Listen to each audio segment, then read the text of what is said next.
L'art du handstand. Il se comporte de 3 principes. L'alignement, le rééquilibre et la tension.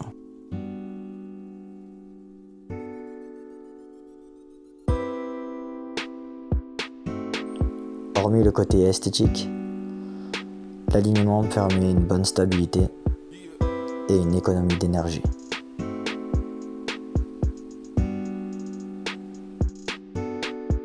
Pour créer notre handstand, on alignera verticalement les points suivants. Les poignets, les épaules, les hanches et les chevilles. Il est quasiment impossible d'aligner tous ces points en même temps, à part pour les poignets et les épaules. Une erreur commune, c'est de vouloir aligner les pieds en premier. Pensez plutôt à aligner vos hanches dans un premier temps, au-dessus de vos épaules. La technique du ciseau est une bonne option. La jambe restant à l'arrière, faisant office de contrepoids.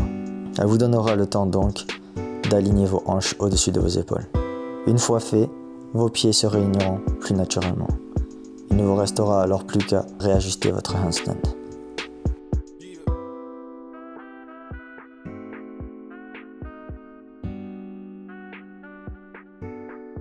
Il n'est pas nécessaire d'être droit pour tenir un handstand. La clé pour ça est notre capacité à nous rebalancer. Il n'y a pas d'équilibre absolu avec le corps humain. Par conséquent, on se rééquilibre constamment.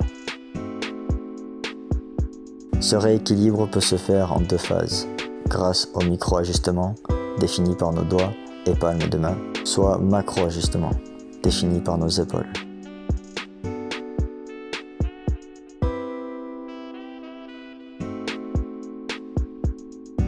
On pourrait comparer notre handstand à notre position régulière debout. Lorsque l'on se penche vers l'avant, nos orteils nous rattrapent. Ils font office de micro-ajustement. Lorsque l'on atteint le point de renversement, nos hanches se renversent vers l'arrière. Ils font office de macro-ajustement. Il en va de même lorsque l'on tombe vers l'arrière, à l'exception que nos talons feront office de micro-ajustement et les hanches se renverseront vers l'avant. Tout comme dans cette position, les 2 déséquilibres fréquents en handstand sont vers l'avant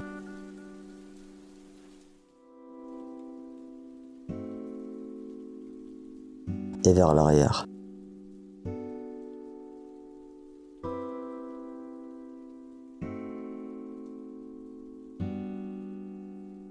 En pratique, les jambes fléchies en handstand permettront un rééquilibre plus simple. La masse étant moins élevée, il vous sera plus facile de vous exercer sur vos macro-ajustements. Cet exercice aussi vous aidera à obtenir une meilleure conscience corporelle.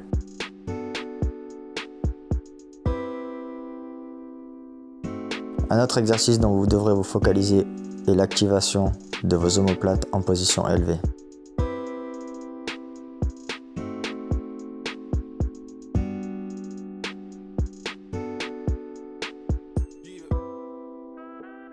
On aura besoin d'une certaine tension, à l'image d'un bâton possédant une tension sur toute sa longueur, faisant de lui une seule unité, il est plus facile de le rééquilibrer.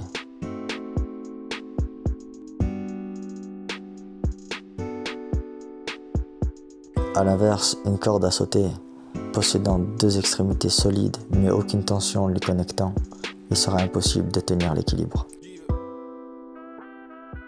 Tout comme le bâton, on aura besoin de créer une tension connectant la partie inférieure et supérieure de notre corps, afin de former une seule unité.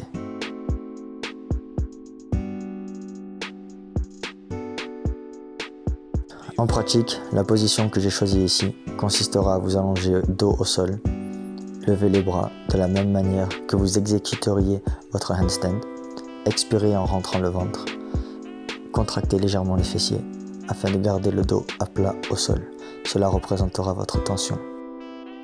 Puis relâchez en inspirant. Puis recommencez à nouveau. Expirez, contractez légèrement les fessiers, rentrez bien le ventre et relâchez. Cet exercice est légèrement plus difficile que ce qu'il n'en a l'air. Néanmoins, il vous donnera une bonne compréhension sur la forme à avoir lors d'un handstand. Pensez toujours à garder les bras, les mains au sol, surtout lors de la tension. Lors de la dernière répétition, vous pourriez essayer de vous relaxer sous tension. J'espère que le contenu vous aura plu et on se retrouve dans la prochaine vidéo.